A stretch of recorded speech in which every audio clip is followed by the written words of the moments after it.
Oh, yes. This is the Hardcore Marketing Show. I'm Casey Cheshire, your host for this epic journey. And today's show, sponsored by Cheshire Impact, on a mission to help people maximize their use of Pardot and Salesforce. CheshireImpact.com. Bam. Hey, everyone. Before we get started with the show, I'm excited to announce two things. First is that my book, Marketing Automation Unleashed, is now live on Amazon. So go get it. The second thing is we have a new sponsor, qualified.com. I'm going to tell you about them in the next couple seconds here, and also how you can get a free copy of my book thanks to them. So who are these people? Well, Qualified is the #1 live chat and chatbot platform for Salesforce and Pardot. Sales reps can have real-time, personalized conversations with who? Your hottest website visitors. So I want you to know, I don't just partner with anyone. I genuinely love these guys. And the platform, we use it at my company. Our sales team loves it. We've closed a lot of deals based on it, had a lot of great conversations with prospects too. So, a lot of marketing these days is what? Hurry up and wait, right? Fill out this form. And then if we pass you over to sales, maybe you'll swap 6 emails with them to find a good time to talk. But what if a prospect is doing research right now and they would chat now? Why not give them the opportunity? So the best part is your company actually decides what leads are worth a live chat. There's a lot of noise out there. You don't want to talk to everyone. So Qualified actually connects to Salesforce and Pardot, and it's able to pull in lead and contact information so you can specifically know if you're talking to a VIP, a VP, a decision maker. It's really kind of like magic. Now, if you don't know who someone is, well, what happens then, Casey? Well, that's when the bots come in handy. Chat bots can then ask questions to further qualify a lead, find out if maybe this is someone you do want to talk to. And they can book meetings while your sales team is out. And they can wake up the next morning with a bunch of meetings on their calendar. Now, here's the promo. If you are a company that wants to give your sales team this ability, right, to be able to talk to decision makers right when they're on your website, do this. Go to qualified.com and start a chat, right? They use their own tool, of course. Start a chat. Tell them that Casey sent you. If you have Salesforce Pardot, when you schedule and then do a demo, they will send you a free copy of my book, Marketing Automation Unleashed. Not bad, right? Well, it's only while supplies last. So hop on this thing today. And that's it for sponsors. Let's get to the show. And it's live, just like that. All I have to do is click one button, and this thing is it's recording. The energy is building. I'm excited. Hey, everyone. Welcome, welcome, welcome. Let's do this. I can't wait to introduce you to my guest. She is connected to me all the way from London right now. We're probably streaming in satellites or fiber optics under the Atlantic Ocean. This is super exciting. And not only that, but I feel like this is like 2 galaxies of Pardot expertise colliding. She is amazing. I would say the wizard of the high seas, of the Pardot seas, live from the UK, Pardot marketing automation consultant. She is certified out the wazoo, 6x Salesforce certified. Yes, I know. Editor at Salesforce Ben and The Drip, and I know you know that. It's one of my favorite blogs to check out, especially as it pertains to Pardot, my fave. Marketing automation consultant, Salesforce Pardot consultant, Lucy Mazalon. Welcome. Hi.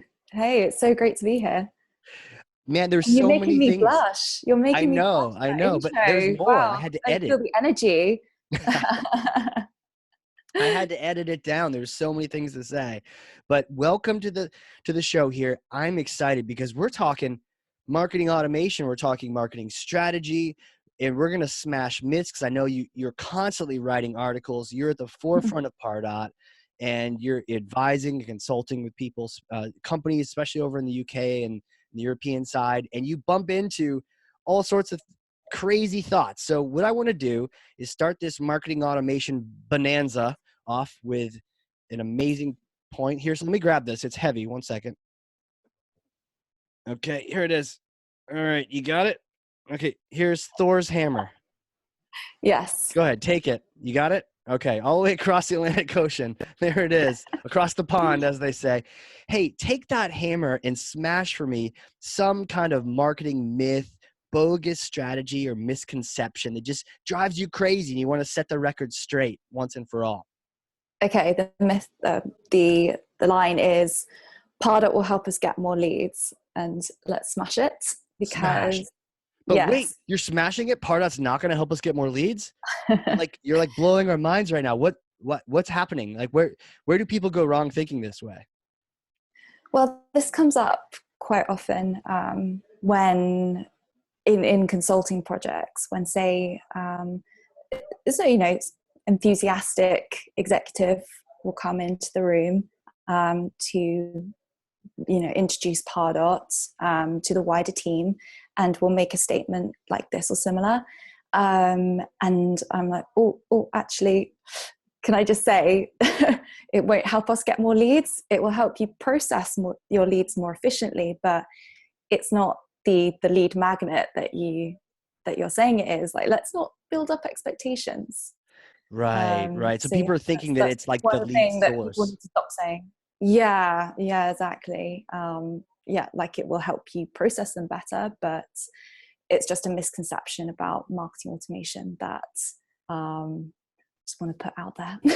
Right. That makes, it makes sense. It's good to specify that. I mean, I love Pardot, but we have to be clear with people that we still need to do the marketing. So just because you get the technology to process the leads, it doesn't mean anyone else more is going to be coming to your site. Absolutely. And actually, Casey, I was just reading your book Hey. recently, about 3/4 of the way through. So I'll finish that up in the next couple of days. But just to take a quote from you, actually, from your book, that just summed it up straight away. And I was like, I need to use this more often. You said technology is not the cure-all, it's the amplification, which is true. Right. There's only so much you can do with technology if the foundation isn't there. Right. Yeah. Like if you have bad marketing, it'll just make your marketing that much more effectively bad. Right. Like Yeah, it just exactly. now like 1,000 more people will see your terrible message as opposed to just being one or two. Fair point. Yeah. So, so how do you get people who are thinking this way, especially if there's an executive, he's really excited or she's really excited coming in and she has this misconception? How do you correct her and how do you kind of redirect the conversation? Oh, it's very interesting. I think just literally just saying what I said. Just whoever's in the inbound marketing who's responsible for that. It's just like, no, they are going to be the ones bringing the leads in. That activity will bring the leads in. We're just processing it and filtering through what's good and what's ready and what's not. Right, right. How does that go down when you bring that up? Do people get it or do they fight that? No, it's normally just taken and brushed aside. It's always fine. It's no one's. I'm not trying to show up anyone, especially not the executive sponsor for the project. So yeah, it's always it's if you're not connected with the project or with marketing automation as a concept, then it's a very innocent mistake to make. Fair enough. Fair enough. That's good. I'm glad to hear you're not crushing people's hopes and dreams right at the very beginning of the onsite. Well, I can't imagine people Don't would do argue with you, right? Like, if people try to argue with me, I just I don't talk back. It's just hold my ground in a very peaceful way. oh, okay. How very people UK of people you. have described me as diplomatic. Yeah, exactly. It's very British of me. That's awesome. Well, here's another challenge I've Uh-huh. heard related to this, especially related to Pardot. Have you bounced into this where they're like, "Oh, Pardot's just a toy," or it's lightweight compared to, say, a marketing cloud or something like that? Yeah, and actually, this is one thing that came up in one of my roles, one of my managers in the past. Yeah, exactly. Described Pardot as a toy that you get your hands dirty with it first before going on to other tools. But I don't think that's the case. At that point in my career and a lot of other marketing automation specialists' careers, you have to decide, okay, do I spread my knowledge across two platforms or do I focus on one? Hmm. And I had the opportunity to move to Marketing Cloud, which is a more, yes, complex tool, but it's not to underestimate anything that any specialists in Pardot or anything that you're doing in Pardot, because at the end of the day, just because Pardot's a simple tool, sometimes you have to be clever with how you use it to get the most out of it. Right. Simplicity does not, mean anything in the tool. But yeah, it's almost that misconception really threw me off, because I was like, oh, so, I think I wanted to go with Pardot. I wanted to stay with Pardot. And, I was trying to be encouraged to go to Marketing Cloud, but I'm glad I stayed with Pardot. It's really going places. So. Right. And I'm glad you stayed with Pardot too. That's why we're talking. Yeah. So, I once was working a similar situation, and we were looking at getting a marketing automation tool. Oh, actually, no. Imagine this. I was like pretty experienced at Pardot. I moved to a new company, and I find out they just got rid of Pardot. Oh. And they replaced it with a terrible tool called Silverpop. Shots fired. Oh, yes. Yeah. Well, they're owned by IBM, aren't they? They are now, yeah. But one of the things that swayed the VP of product at the time, product and marketing, it's a tough combination. One of the things that swayed her at the time, she mentioned that she thought that Silverpop, it looked very complicated and powerful, and it thought that because it looked like Windows 98, it must be robust and powerful and able to do many things. And the other thing that was mentioned during the product search is that at the time, Silverpop, you could have multiple databases in Silverpop. Pardot, you have a single database. And it was like, well, wouldn't it be great to have multiple databases? Come to find out, in Silverpop at the time, only one of those could actually sync with Salesforce. So it didn't matter if you had multiple databases. You only were going to sync one ever.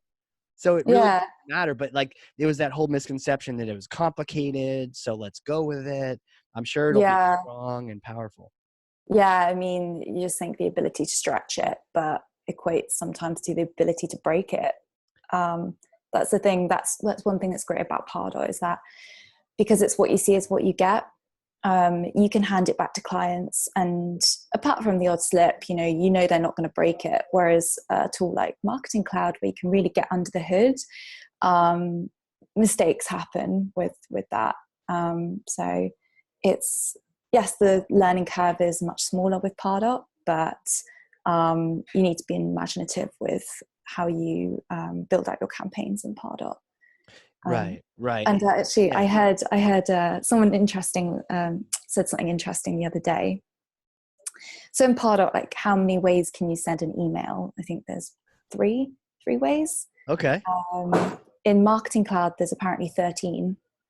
Interesting. So it's a very, Is that overcomplicating things? Maybe, but right. Let's see. What are the three? You've got a list email. List email, autoresponder, and engagement studio. Right. But also you have the one-to-one emails, but I'm not. Does that count? Maybe that halfway counts. You're right. It's kind of straightforward. Yeah. What would the 13 be? There's things like triggered sends, journey builder.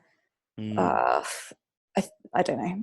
Same I don't want to functionality. sound like a Marketing Cloud noob. So no. Hey, new village over here. It's been 3.5 years since I took my Marketing Cloud cert. So. Right.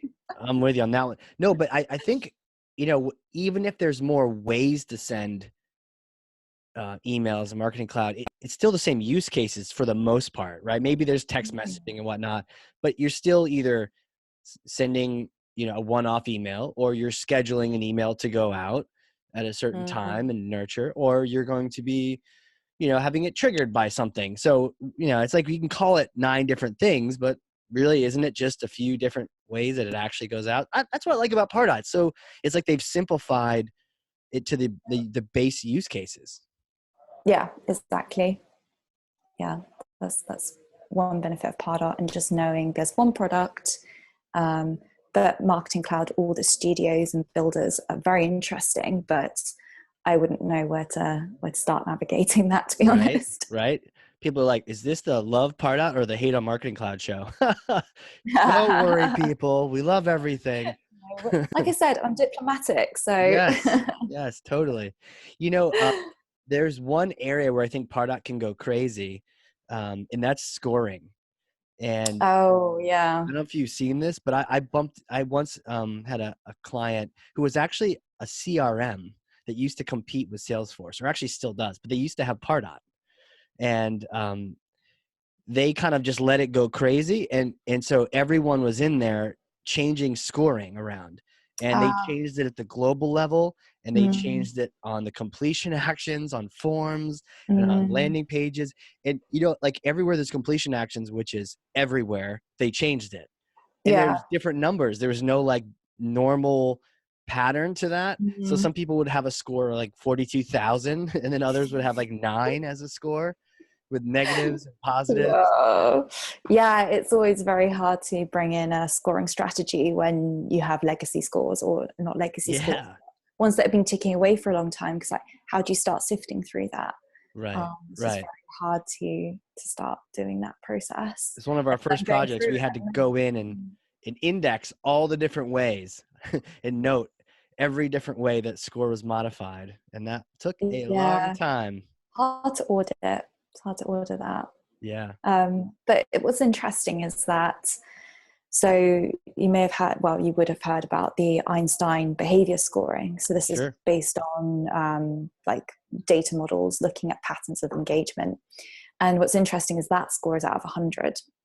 And Mm, they take your whole prospect database as the whole cohort. okay. So everyone's put relative to one another.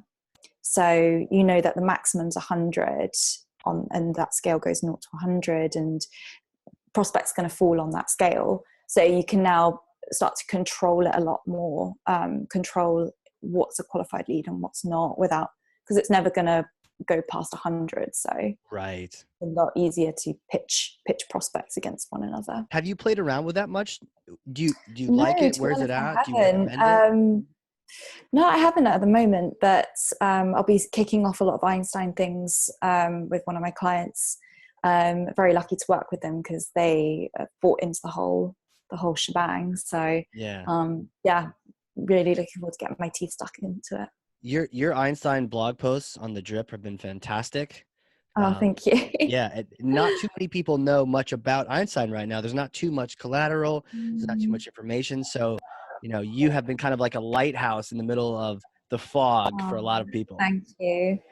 Yeah, I just like to explain things in layman's and how I learn something or pick something up. Yeah. Um, and I mean, the blog started purely from me documenting what I was learning on projects, because at the start of everything, I was really thrown in at the deep end, and I'm really thankful for that. But it was a case of me just logging everything that I learned every day, and then I just love writing, so I thought, why not turn these into blog posts? Smart. Yes. That way everyone can learn from you learning. Yeah, yeah, exactly. So Only tell me takes, about, go sorry, I ahead. was about to say, it only takes, some people listening to someone say something in a different way for it to just click. So I Right. like to offer that, like, that alternative way of explaining something um, to people. Makes sense. For Mm. me, I like to explain it as teaching a caveman, which is basically me. So if I can learn it, you can learn it. It's like basic Yeah. instructions. Basic Well, we all instructions. know you love an analogy as well I do. from Oh, reading your books. have you picked up on that? I do take my analogies a bit too far sometimes, the extended metaphor. Yeah, but obviously it just helps to explain something in something tangible that people can grasp. Totally. Totally. Metaphors are fun. I hope I haven't overwhelmed you in the book with them. No, no, no. It's Okay. all good. It's all good. So, one of the things we've talked about in the past is just the idea of measuring, and you had Mm, even mentioned that, Einstein, now we're predictive scoring, and your post also on B2B marketing analytics and just reporting from Pardot. I know that's getting mm, better, and we're moving to the direction of making multi-touch not as crazy of a thought, native into Salesforce. What's your take on measuring, and are there some things you can quantify, some that you can't? How do you kind of mm. keep yourself from going crazy? Yeah, and I think this is one of the reasons why sales and marketing get misaligned, because sales is so measurable and quantifiable. You know, sales has always had these discrete ways of measuring things, you know, revenue generated, number of calls made.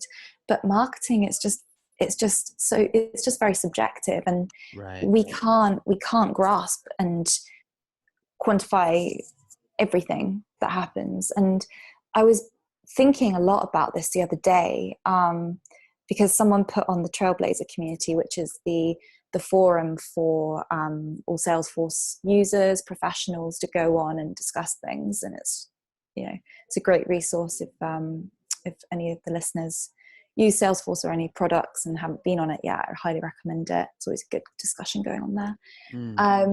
So someone said, my management don't care about campaign influence. And I was just thinking, yes, you know, campaign influence is all very well and good. So showing how campaigns have influenced opportunities in the pipeline, but it can be debated, and I think a lot of people get skeptical about it.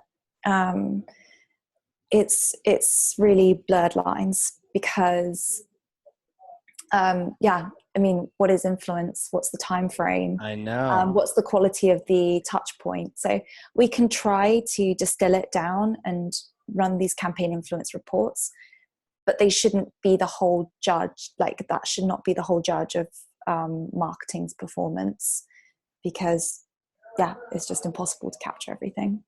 Yeah, that's fresh to hear, because I think sometimes just because the feature comes out or just because you have the ability to start tracking everything doesn't necessarily mean that that is the end all be all, you know, and that that is going to help you. You're right. I've heard the same conversations with people where they, you know, and I remember back being a marketer, first using Pardot, and to try to justify your job and what you're doing, go to the CEO who wants to already take my budget away and say, well, you know, I've contributed, you know, like that's kind of like what marketing has always been saying. I'm doing work, you know, it's like, Yeah. okay, your email was as good as that sales call. I don't think so. Or, you know, someone goes to a trade show, they talk to a sales rep or a marketer at the booth, they come back, and then right before they purchase, they get an email campaign. Did that email campaign actually drive them to do anything?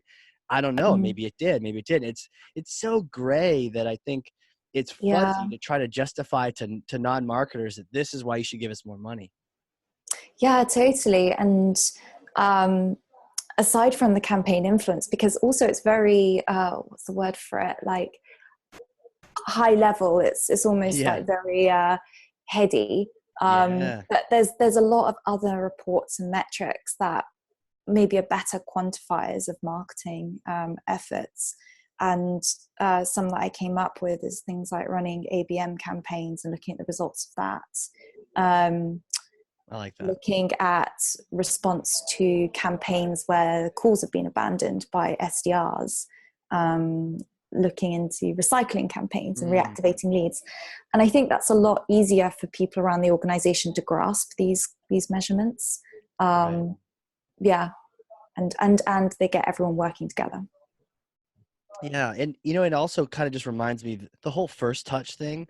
I think, you know, because multi-touch, for me, it's directional, right? You can have it. The charts are colorful and beautiful, but it tells you kind of rough direction. Hey, your webinars are working, or your, you know, these email nurtures, that's helping. Cool. Okay. That's good to know. Or potentially helpful, but just, you know, the age old question of like, where do I go get more of those leads? You know, like that even though Pardot's so focused on, you know, the nurturing it, the capturing and all, it's like, where do I go get more leads from? You know, and I think sometimes people get confused. I did a conversation on B2B MA the other day, and I like to talk about connected confused, where people are connecting like first touch Pardot campaigns with multi-touch Salesforce campaigns. And then they get confused between like source and effort. And then and then when you go to try to get more leads, you look at your report and it says your webinar drove thousands and thousands of leads, but you're like, but where did they come from? How did they find my webinar? I don't know, because I wasn't tracking it that way. Yeah, that's the thing. And then there's a lot of times I'll go into an organization and see that they're kind of like they're finding it hard to start with things like campaign attribution and tracking. And the most common thing is that they're mixing together source values, so like lead source values and the conversion points. So Right. they're trying to track both the webinar and the social media post that directed them to the webinar as lead sources. But it's like, okay, no, let's think of them distinct. What's driving them to the point, and what's the point? Right. So just Yeah, you're helping right. That people think of conversion that. point. Yeah. Like convert, but and then to your point, if you try to track all of it at once and you're not really straight about what is what, you can make your whole job to be a tracker instead of a marketer. Like you could just be Yeah. tracking all day long and then you're not going and doing more of the marketing part. Yeah, just appreciating they're two separate things. Yeah. Yeah, yeah, yeah. And I think it can be too easy sometimes, especially in marketing technology, to like go too much on the technology side and forget the fact that we're also marketers too. And you just kind of geek Yeah. out and be a tech person but like that's not going to move that deal forward. It's not going to help your sales team out. You got to be the marketer as well as the technical person. Marketing's an art. Sometimes it's just gut feeling as well, Yeah, tell me about that. Is an art for you? Art or science? You think is it both or is it Yeah, art? like so I never thought I would be a marketer, to be honest, but then I just realized that it's the perfect combination. It being a marketing technologist as well. Yeah. You've got the analytical side of it and the systems thinking and the mapping things out structurally, but also the creativity and the experimentation. So it is an art. You've got to, yeah, it's all about experimentation, isn't it, at the end of the Oh, day? totally. Totally. You mentioned that too. Do you remember when you first used Pardot, when you first got it and what it was like and first learning about it? Do you remember that? Yeah, and this might come as a shock to people, and I'm sorry, but I I hadn't touched Pardot, and I back 1 year I just went on a certification spree. I wanted to get as many certifications as I could fit in, and I heard the Pardot one was relatively easy to grasp, right? Right? Relatively easy to get. Sure. Compared So to like a Sales Cloud consultant or anything like that. Yeah. yeah, so I took my Sales Cloud consultant. I had Sales Cloud consultant, then Pardot specialist Okay. in the same week. So I spent all my time studying for Sales Cloud consultant, Wow. failed it, but then took my Pardot specialist and passed it. So I was like, okay, maybe I should look into this a bit more. But I was selling it for a consultancy in the UK, as in selling projects around it, but I never really got hands-on with it. And it was only, I just decided, I met one of my managers, and I'd always had this idea that I wanted to move to Poland. Really? It was very random, yes. And he was Polish and he ran a consultancy in Poland. And he was like, absolutely, come over, we'd love to have you. And he just sent me a list of, I think there was probably about 40 job roles they were recruiting for out there because the market is exploding over there. And I was just scrolling down the list. I was like, Pardot consultant. Oh yeah, I could do that. So yeah, I went over there, spent a couple of months shadowing people. And then it was showtime. Wow. And that's how I got into Pardot. That's how you got into Pardot. And you're Yeah. like, well, yeah, I could do that. Cherry picked it from a long list of roles. It's like, yeah, we need a Salesforce architect over here. Yeah, I'm gonna go with Pardot on this one. Well, I think like I said, I never want to underestimate Pardot. Sure. But Sure. Yeah. It is a case that it just really clicked for me. Like I was saying, it was just the perfect combination of the technological side versus the creative side and Right. the subjective advice. Yeah. I mean, yeah, totally fair. And I mean, yeah, Pardot is a lot simpler of a technology. And I think what I like to warn people about, it's never the tech that kills you, right? It's always the application of it, the strategy of it. Yeah, exactly. That's the sticky part. Like, okay, you know how to build a form, what are you going to put on it? What are you going to say? Yeah, it is really such a shame when companies are really excited to get, say, an upgraded marketing automation platform like Pardot, like best of breed. I'm really excited to get it going, very cooperative on the project. But then we hit a wall when no one has any content to put in, email content, Yeah. assets like PDFs, ebooks. It's just such a shame because that takes a long time to build up. Yeah. You can't create a bunch of white papers overnight. Yeah, you can't automate it. You can't automate white paper creation.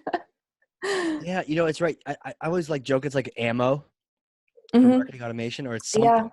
It makes it yeah, happen. And if you don't have any, what are you going to email people? You might as well be on MailChimp at that point, yeah, yeah. You have MailChimp out there? But don't slate Mailchimp. No, I do. I like to, what'd you say? Don't Don't slate it, as in slate it. don't diss or That's cool. That's a new term. Slate. slate. Oh, is it British? Oh, I don't know. Slate. I don't- Well, I like slating. Can I say slating? Is that cool? yeah, yeah, I yeah. like slating MailChimp all the time. But you're right. I mean, it's a tool and it's But yeah, like most of the time we have to rip and replace Mailchimp. right. But for what it does, it's great, and we use it for salesforcebend.com and the Oh, drip. really? So yeah, it's just great for us to run what we need to run. It's not we're not doing long deal cycles or anything like that with this Right. data. We don't hold that much data on people, name, Right. email, for the time being. But yeah, it's just great for what it does. Right. And you Although mentioned, I do get people that respond saying it's interesting that you have a blog on Pardot but you use Mailchimp. I'm oh, like, the burn. Have you, it's great, the it's great burn? at what it does. I'm like, I do use Pardot every single day. It's like, trust me, I'm in it enough. It's actually a pleasure to be in another tool for a second. Yeah. Yeah, yeah, That's funny though. Yeah. It's funny. People have actually written to you and said that as well. yeah. Probably Cheeky, get maybe. a few, yeah. But I'll Wow. always stick with Mailchimp. You mentioned holding data on people. What is it like doing marketing for companies in Europe with GDPR and all these kind of things? We get ripples of it in the United States. What Mm. like is it similar for you, or is everyone really hardcore about data and Well, privacy? yeah, and you have that whole privacy wave coming towards you guys as well. Yeah. So that'll be interesting to see how that compares with GDPR. Um, GDPR really just made people more aware of what they're doing, and it is a scary time. It's like a minefield, Hmm. regulation. And the problem with GDPR is that there's just so many gray areas, and it's almost like if you get into trouble for something, but you phrase it in the right Yeah. way, you can save your skin. Okay. Um, but yeah, gray areas with things like one of the processing uh, processing things is legitimate interest. But Mm. what is legitimate interest? That is very subjective. So, if you get in trouble, it's like, oh, but there was legitimate interest. Like, okay, sure.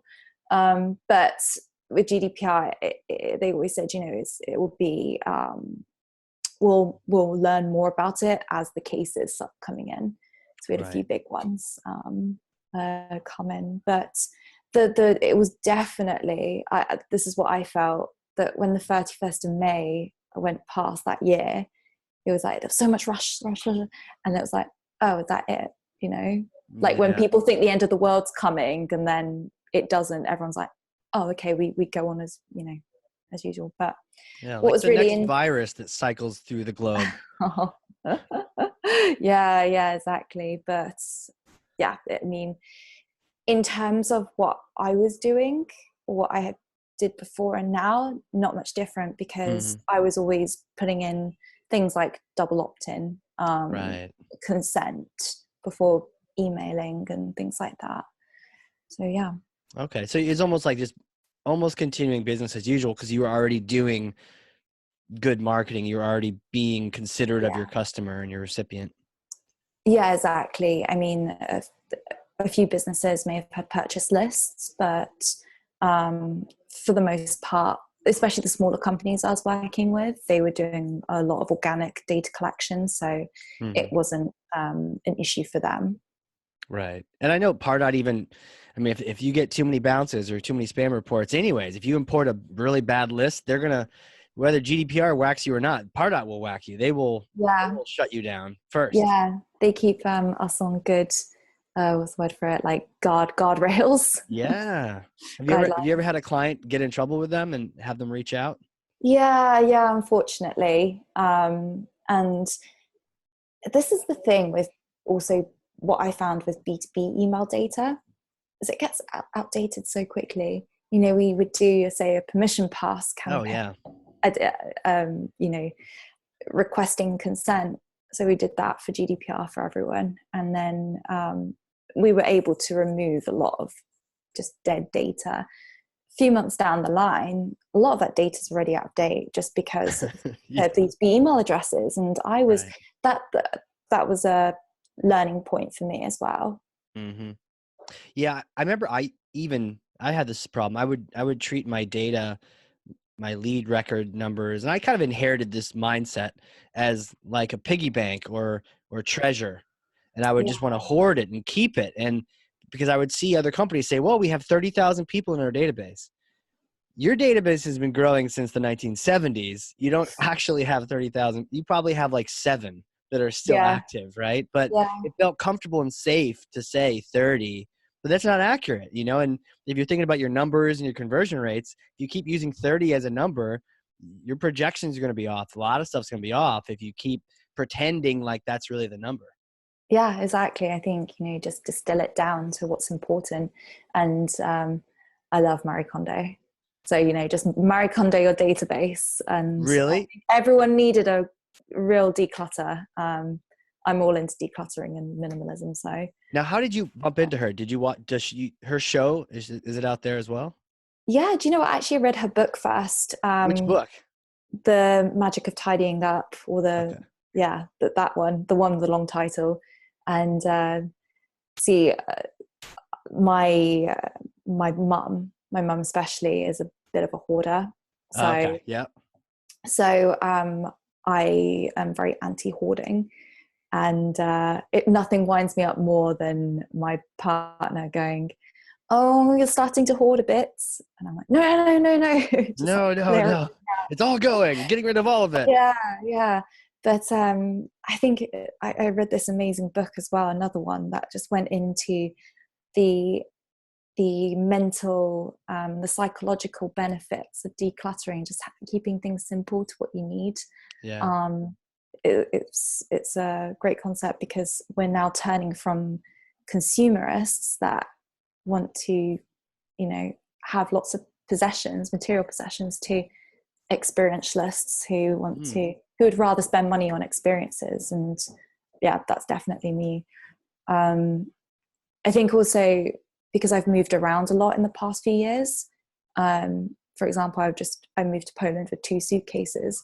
That helps Wow. keeps things pretty lean. Yeah, Yeah. because you figure it out when you get there. It's funny with Marie Kondo. I had heard about Yeah, her, and then I somehow saw she has a comic book.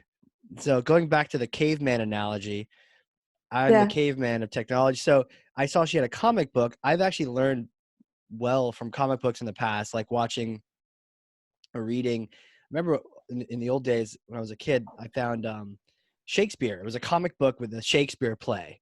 And I was like, okay, this I can read. Let's read this. But Marie Kondo has a comic book. I just looked it up. mm, It's the life-changing manga. Okay, or call it manga of tidying up. Have you seen that? yeah. I think that's very new, is it? Uh, But Good yeah, question. I did see it the other day, actually, coincidentally. Let's see. Yeah, it might be new. But you know what? Like I flipped through a couple free pages. Yeah, you're right. 2017. Yeah, it's Oh, pretty okay, recent. okay. But And I yeah, think she's a great example of finding your niche and really, being passionate about your niche. I mean, who else would have thought that you could become an influencer for decluttering, or a celebrity? She's not, she's at celebrity level now. She has a Really? following. I Just know. like, people absolutely love her. And I mean, I love her too, but I think what's really interesting as well is I think we have a lot to learn from the Japanese as well. Mm. A lot of their mentalities, and someone reading that book and saying, okay, so I have to show gratitude to the things I'm throwing away. You can't dismiss that, No, you because can't. actually it made me feel a lot less guilty for throwing things out. Yes. And I thought, as someone that's quite pragmatic, I was like, wow, I didn't realize that would have such a positive, not Yeah.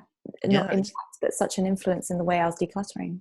It's funny you bring that up because, when I actually went through the comic book, I asked for it for Christmas, right? I asked Santa for it, and Mhm. and I got it. Thanks Santa. And I went through it in a day while everyone else was sort of Yeah. lounging around after opening presents. I read through it and I took notes and Yeah. processed it all into the Mhm. steps.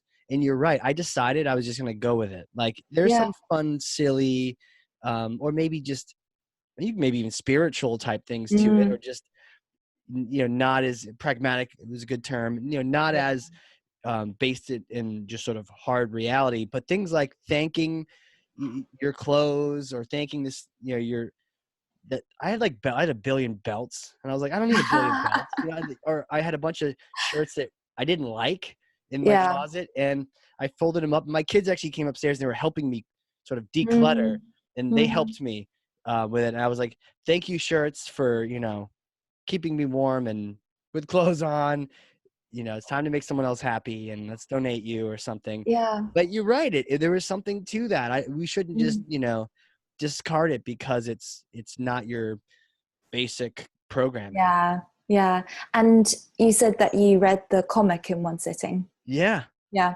So I read the book in one sitting. I was on a Did you? very, very long coach journey through Chile, I think it was. Oh, wow. I think it was something ridiculous. It was almost 24 hours I was on this bus. But I just absolutely absorbed this book. And when I got home, because I'd moved all my stuff back to my parents at that point, I just went and threw all of my clothes in the garden outside. Yep. And my mum, I just overheard my mum on the phone to someone going like, yeah, it's a bit bizarre. She's just thrown all her clothes out on the lawn, like in the yard.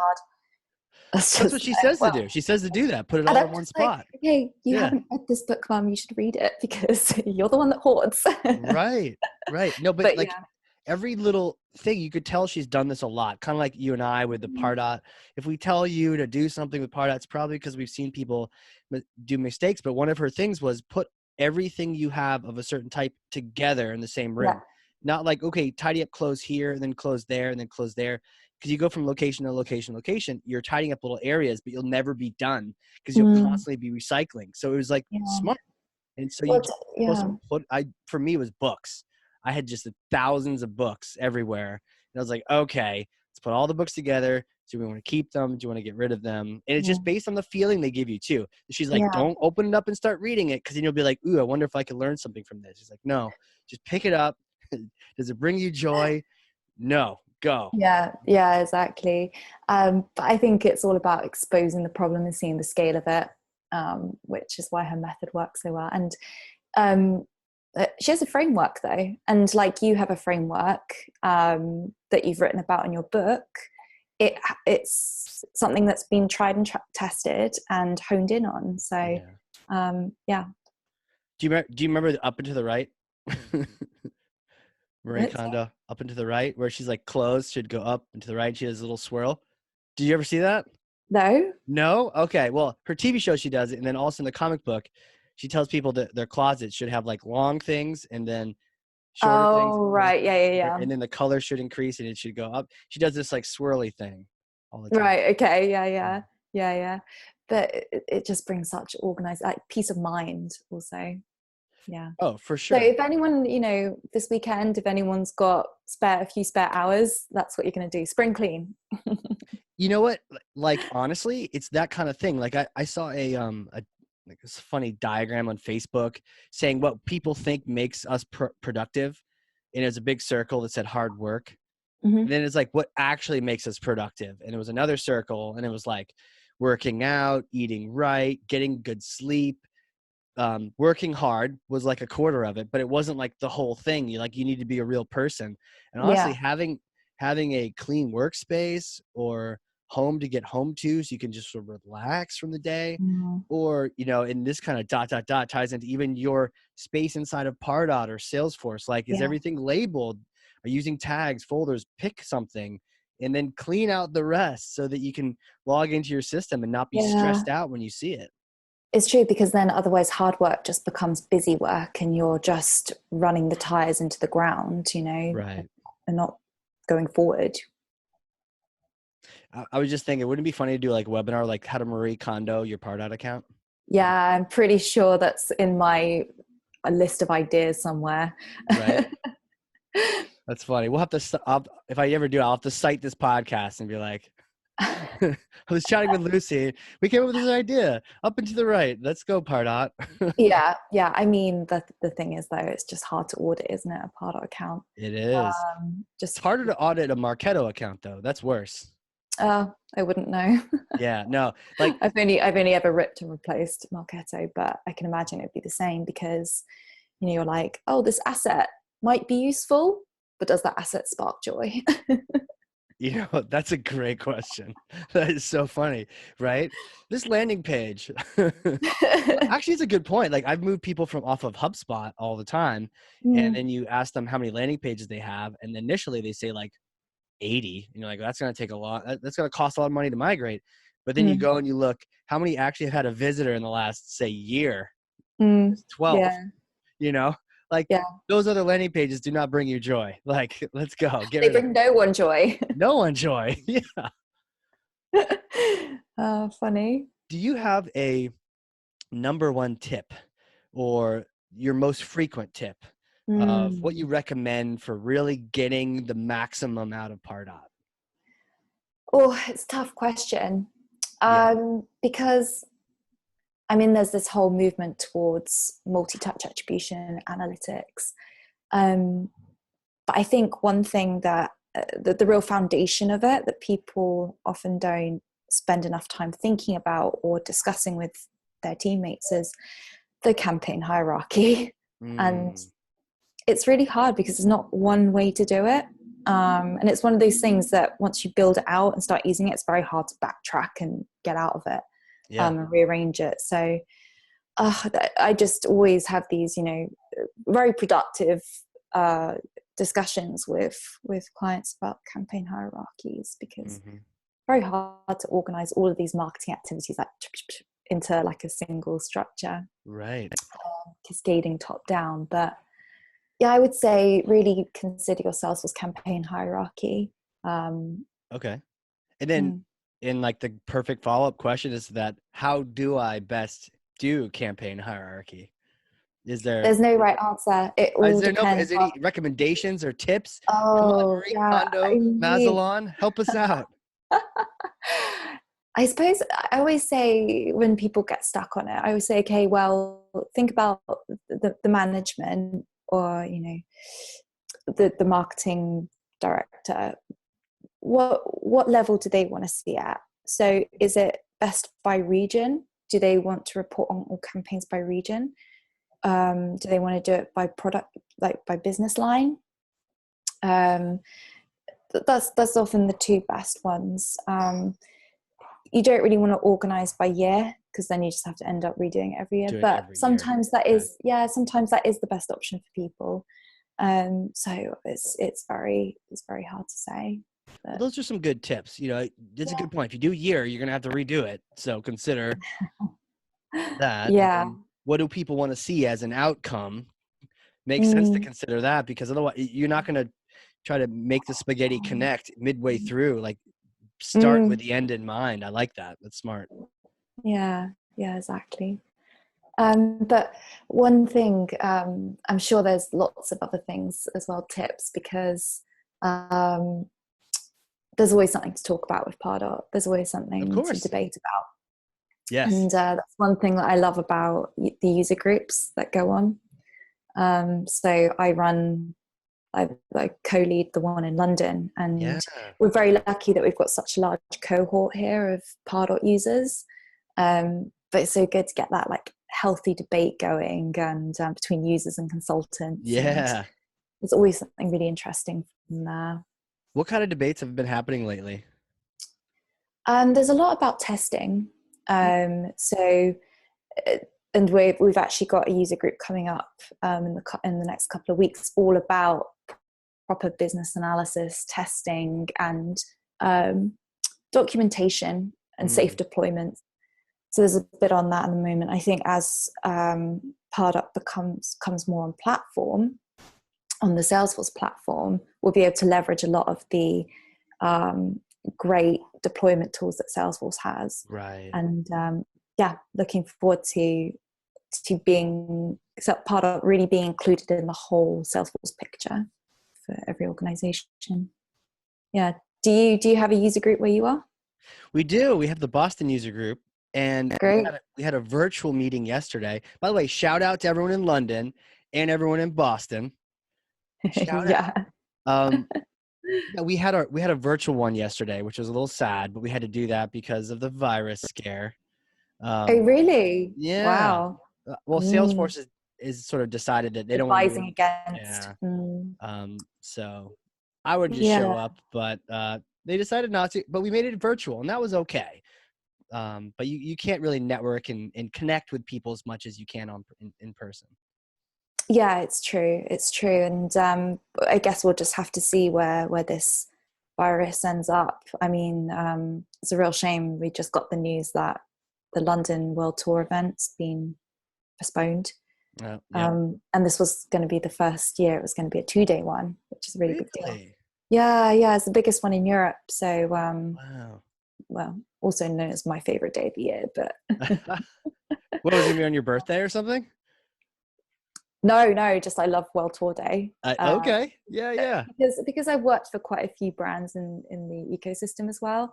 Yeah. And I reach out to a lot of people through the blog. It's just really great to see everyone in one place. Right. Yeah, that makes sense. I've been to it once. And it was ecool. It was really big. I had to take the train out somewhere The east. DLR. Yeah. The monorail one. Yeah. You can That see one. out the front. Yep. Yeah. Down into the Docklands where the old Docklands used to be. So it used to be all wasteland, but then they have built Canary Wharf, which is the financial district over there, and then this massive conference center where they can have events like this. Yeah. Well, hopefully they'll just move it to another time, and then. Yeah, I hope so. Yeah. I hope so. It'd be a real shame they didn't.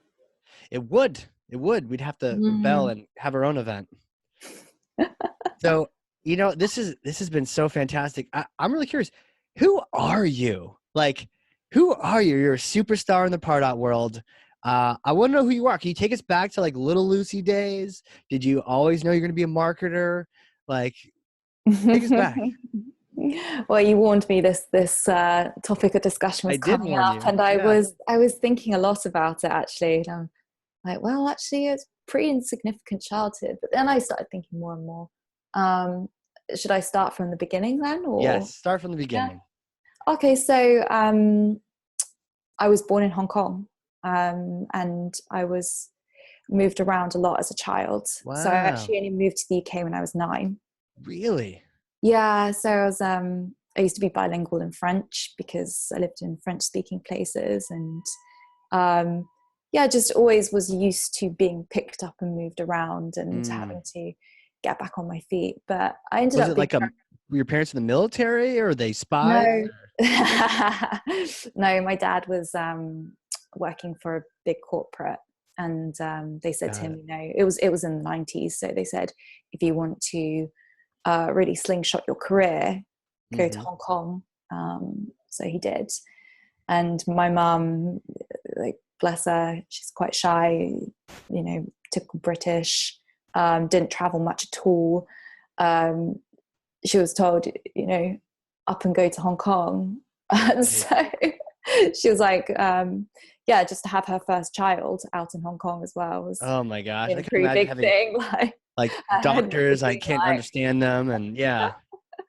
Wow. yeah. So yeah, that was I was born during a typhoon as well, which is quite interesting. Well, you are a typhoon, so maybe that makes sense why. Does that mean That's you're always like my interesting fact. right? Oh yeah. Yeah. Does that mean you're like a Chinese citizen as well, like Hong Kong Well, it birth? was British at the time. So Okay. Oh, yeah, British Hong Kong. Okay, right. yeah, it was British up until 97. So I don't Right. want to don't want to reveal my age. But yeah, it was still British when I was born Okay. there. Yeah, so then we just moved around different places in Europe and came to the UK. And actually, by the time I came to the UK, I was actually a very shy child. Sure. Um, and I just didn't really. School was okay. Like I didn't really click socially, I guess, the right way Sure. to say it. And I also went to an all-girls school. So yeah, I mean, not feeling like you fit in is a really Yeah. horrible feeling for a kid as Oh, well. oh, And totally. And you yeah, moved around, so it's not like you had a chance to get a couple friends in. You're yeah, constantly moving exactly. around. Yeah. So I guess that's why I didn't really click with school because I came from a different context. But yeah, I was bright at school, but never liked to stick my neck out. Um, until I went to university or college, as you guys call it. That's when I, got a lot of confidence and came into my element. What did you do you pick a subject like we do? Did you Mm, choose marketing or some yeah, kind of topic? but you guys also get majors and minors, right? So Yeah. you can mix and match. We just get told to choose one thing at the age of 17, I Oh, think. geez.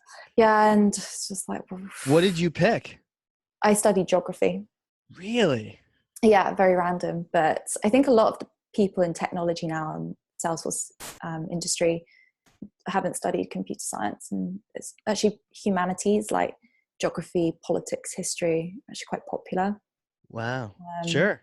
to go into technology roles now.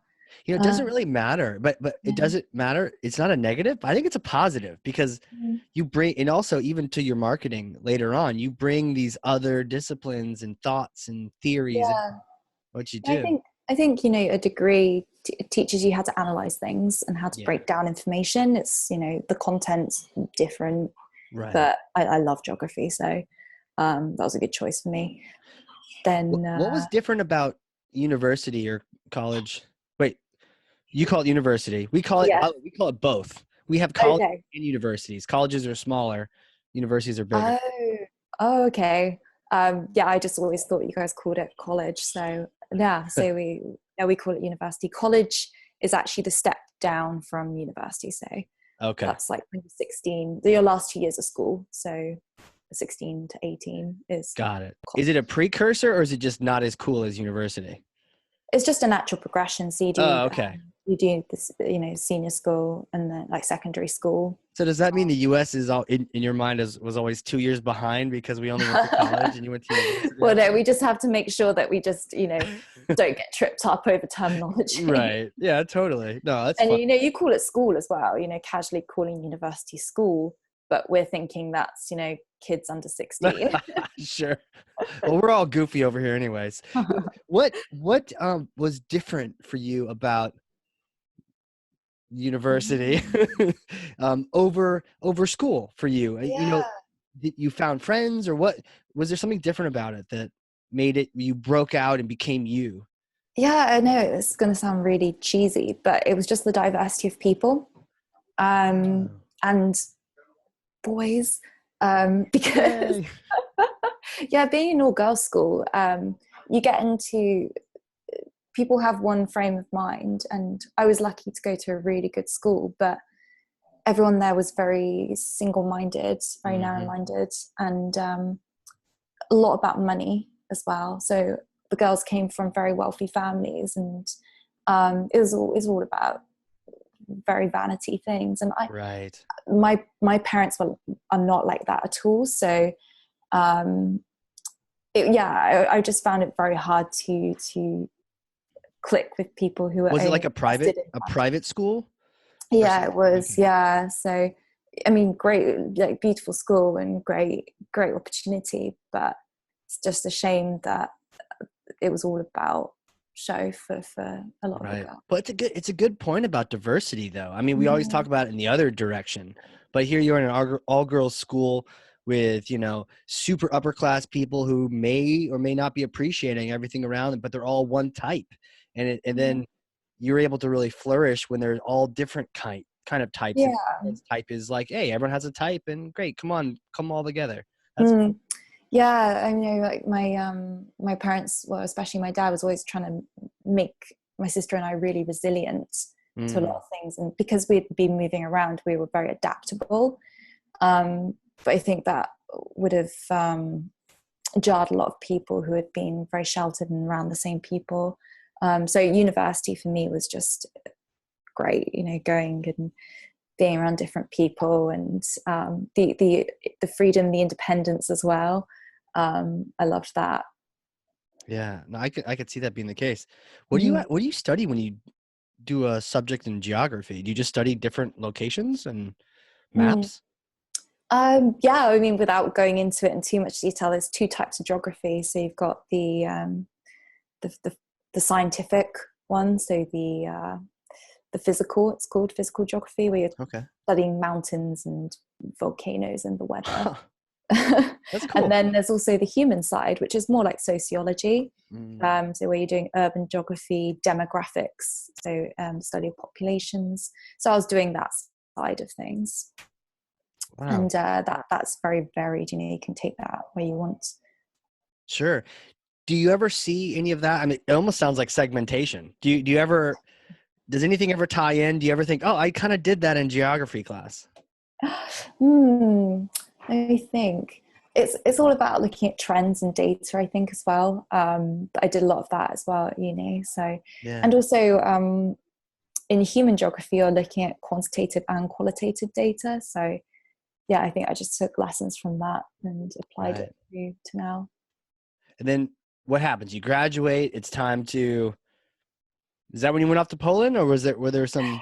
No. Then graduated, and I wanted to work in international development, and Okay. still Yep. do one day. I will go back into it, but I was doing a few unpaid internships, and well, it's London. You need money to live in London.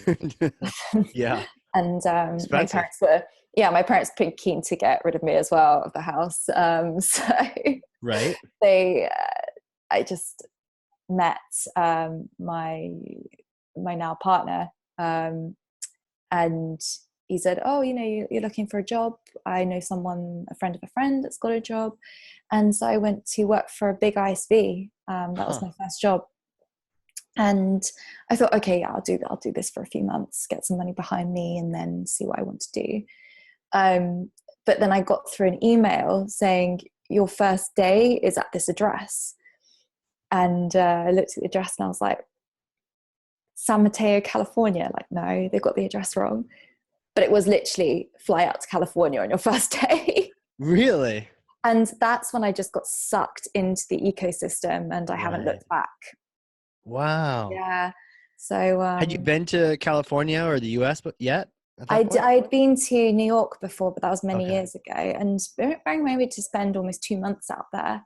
Um, so yeah, it was a lot of fun. There Wow. was, That's exciting. yeah, no, and I absolutely love California. So yeah, I was happy to be there. That was really cool. And then, yeah, I could see once you kind of get, then you're in it, you're all in that ecosystem, Salesforce, your Yeah. ISV partner, just take Yeah. it And off from there. one thing I love about you guys over in the US as well is just you're so excited about everything. That's true. It's Hey, just like infectious. I'm really excited right now. It was funny because there was, I think, about 10 of us who were all kind of graduate level going over to the US to Hmm. do this graduate boot camp. And the Americans just thought we were all so cute. It's just, they were like, are you shy? Are you ill? Are you scared? And we're just like, no, we're fine. we're just So you were just very we like, just need your energy. right. Okay. So it was like very calm, a very calm. Yeah, it was And they're funny. like, let's party. Like, okay. Now, what do you do in that situation? Do you adopt the energy, or do you have them adopt your energy? How does that?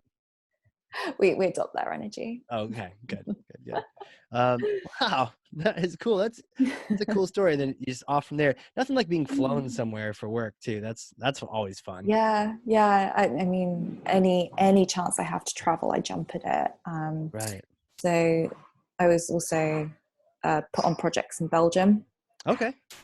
and yeah, I just jumped at that chance as well. And well, I think at the start of well, not at the start of my career, but as my career's gone on and on, I was like, okay, what's really important to me is actually flexibility and being location independent. So Yeah. that's a great value out of tech, is that you, especially cloud industries like this, that you can be location independent if you want to. And I worked hard to really upskill and get a lot of experience so that I could go freelance. And Do you so think now do I you think you travel for caught the part. bug from growing up in just different Yeah, places that for you kind of, sure. why would I want to settle down and put, it's like, let's keep exploring. Yeah, I mean, I feel so lucky that we can go Oh, and for sure. travel. Yeah, and I'm like, well, I just want to see everything. I want to go Hmm. to as many places as possible. So I travel for part of the year. Wow. Take my work with me. Mm. That is awesome. I mean, that you're right. That is one of the benefits of this ecosystem. Yeah, You have diversity, you have it emphasized, you have, everyone, so much opportunity. There's so many jobs that are needed for the Salesforce ecosystem. There's yeah, plenty out there, and mm. anyone can get trained and get there. Yeah, And yeah. yeah, and also just the ability to craft your own role. Yes. You know, if you want to take, if you want to go in one particular direction with, say, a product, niche down, you can do, and it's not as if you're pigeonholed. If you're like, okay, Right. you've spent this many years training on Pardot, it's not, there's no sunk cost to moving, because all of the resources are free if you Right. want to look at another product. But Right. yeah, it's created such a rich ecosystem. It's amazing. Yeah. It's like, go get another sort of try something out. To your point, you Yeah. tried out a Pardot cert, and now you're like the UK Wizard of Pardot. So, No, there's a lot of really great specialists out here as well in Europe, and the numbers growing very fast. awesome. So yeah. Very cool. If you were to get in a time machine, because over here I invented a time machine, and you can borrow it, and we're going to send you back in time to when your career first began. Maybe you just Mhm. graduated university a few days before. What would you tell yourself? Because you're going to go back and see yourself.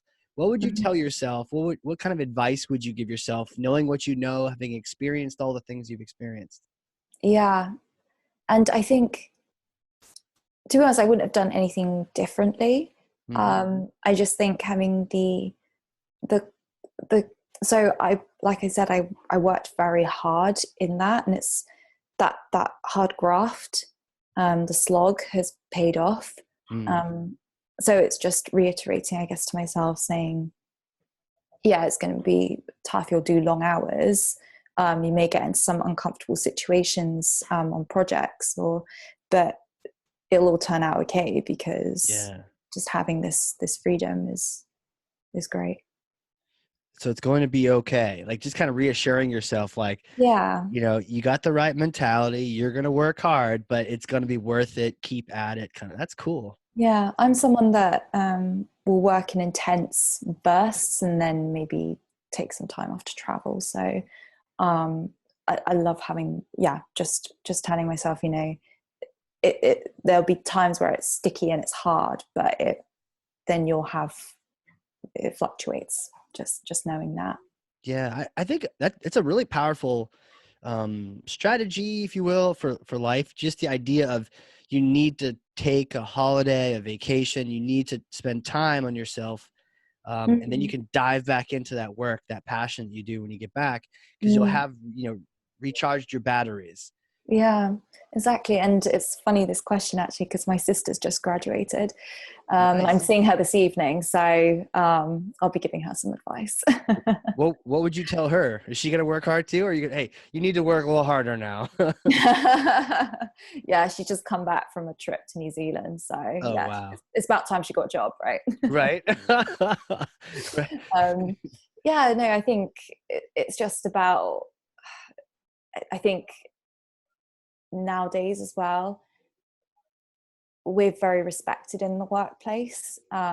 It's not gone are the days where people were cogs in a machine. Yeah.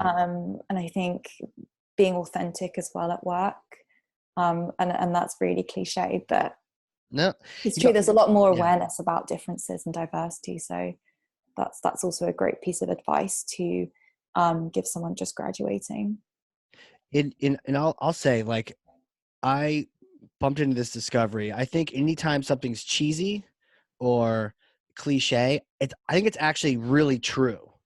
I think, Really? yeah, I think it's actually really true. And Mm. I think um, oftentimes we'll say it's cliche or it's cheesy um, for the people that aren't doing it. But I Mm. think anytime we say, it's like, oh, this is so cheesy, but it's like work hard, play, but it's like, oh, but it's so true. But the idea of being authentic at work, I think it's only cheesy if you're not doing it, Right. but if Right. you are doing it, it's like, yeah, absolutely. So that being said, how do you be more authentic at work, and what do you mean by that? And I think this is something that consultants need as well. Okay. Just to be, I mean, consulting at the end of the day is people to people, something else very cliche, but it's like you are going in there to facilitate change. And that's one thing that I learned very soon into consulting, because I went into it at quite a young age as well. Yeah. So being coming across as someone that can help and not being underestimated by people much more so senior in age, Sure. um, and just like garnering that respect, but also being very empathetic to people. And one of my clients was just so stressed with all that was going on, lots of corporate pressure and things like that, and I was literally a shoulder to cry on. And the stress got to the point where she was hospitalized, right? Oh So wow. I was there with her through all of that. Wow. I was helping Client for life look right after, there. yeah, helping look after her cats when she was sick in Oh wow. hospital. And yeah, so it was yeah, I think that's one thing I learned, that to me was bringing my authentic self. Hmm. um yeah. You're just being you. Like it's like and it's like you care. You could tell. Like you're not just gonna let someone cry on you, or go take care of their cats, or Yeah, like, I you know. care. And I think that's important that we still care. Like there's work hard, there's play hard. I think there's also care hard, because if you don't care about your clients, your team, or yourself, like it's not really worth it. You're kind of going Yeah, through emotions. Yeah. yeah, exactly. And then everyone's just really defensive Yeah. otherwise, and that's just a really toxic environment to work in, and I really don't like that. I just almost back out of things like that, because yeah, you're in a minefield. Oh, 100%. Just the authentic, yeah, I'm just bringing my authentic crazy cat lady self to Are you a crazy cat lady too? yeah. What do you mean too? Are you a crazy cat man? No, but I know. It sounded just like that, didn't it? No, the client you helped out, you helped her with her cats. Yeah, You have yeah. cats too. How many cats do you have? We have one cat. Okay. He's a handful, but he's great. We're actually potentially going to the cat shelter tomorrow to look at adopting a second cat, um, because we feel bad for him. He's at Yeah. home and day, but Right.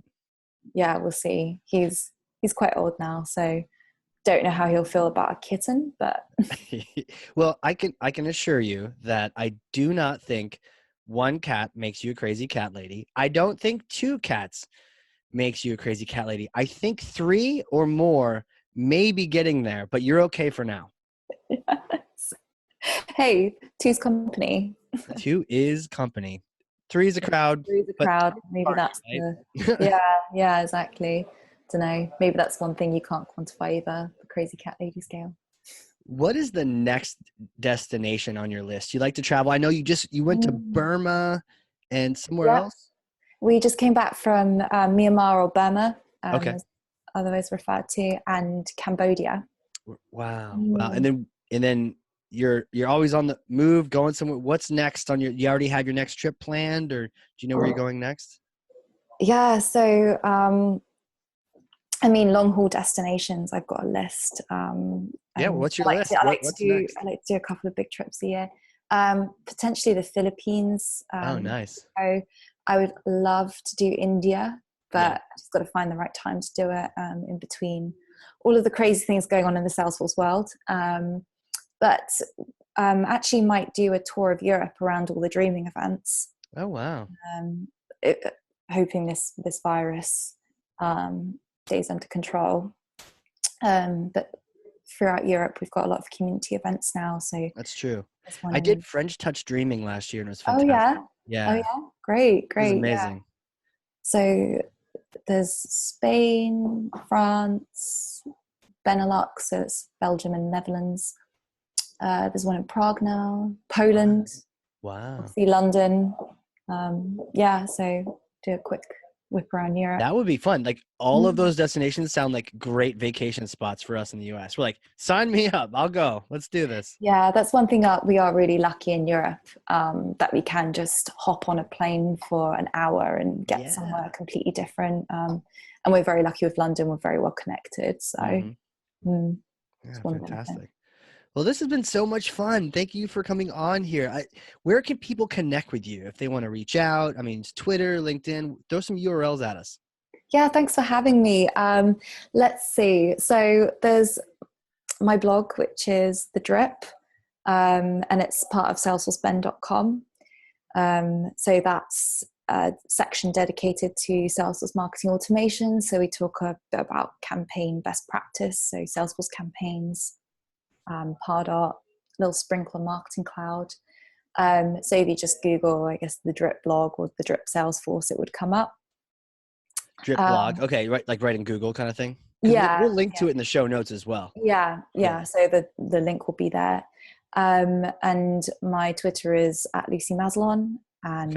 And well, I mean, I have a completely unique name, so I guess that you won't. It's So not you're hard to find good. me. Yeah. Yeah, No one's gonna have that, right? yeah. There's no two Lucy Maslons, so can't hide from the internet. Right. You can't. It's all you. If it's your name next to it, then it must have been your fault. Yeah, I'm no Jane Smith, that's for sure. So Right. I think there's at least one other Casey Cheshire, and he's probably not nearly as cool as I am, so I can blame some things on him. oh, okay, Yeah. scapegoat. Yeah, until I take him out, and then there'll only be me left. Yeah, Okay, well, so we yeah. got you Thanks on Twitter, again. got you LinkedIn. Is that good as well for you? Or Yeah, LinkedIn's great okay, for me. Yeah, I'm always on LinkedIn. But sweet. yes, And this has been really enjoyable. yeah, this has been super fun. We'll have to have you come back here and catch us up. In maybe in a quarter or two, catch us up on where Pardot's at now, how many cats you have, the next trips you've been on. But this is so much fun. Yeah. Thanks again, and hope you have a great weekend. Yeah, for sure. And for those listening, if you've learned something, and I know you have because I literally have 2 pages of notes over here, then share this episode with someone else.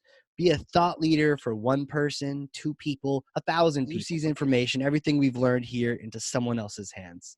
And again, Lucy, thank you so much for being on here. Thank you. Awesome. See you soon. For Ciao. everyone else, this has been the Hardcore Marketing Show. We'll catch you all next time.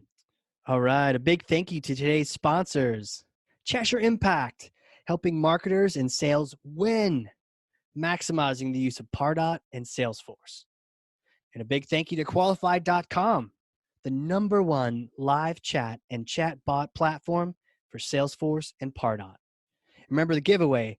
If you have Salesforce Pardot and you want a free copy of my book, Marketing Automation Unleashed, then you go over to qualified.com, engage in a chat, do a demo, and tell them that Casey sent you, and that book will be on its way to your door. All right. We'll see y'all in the next one.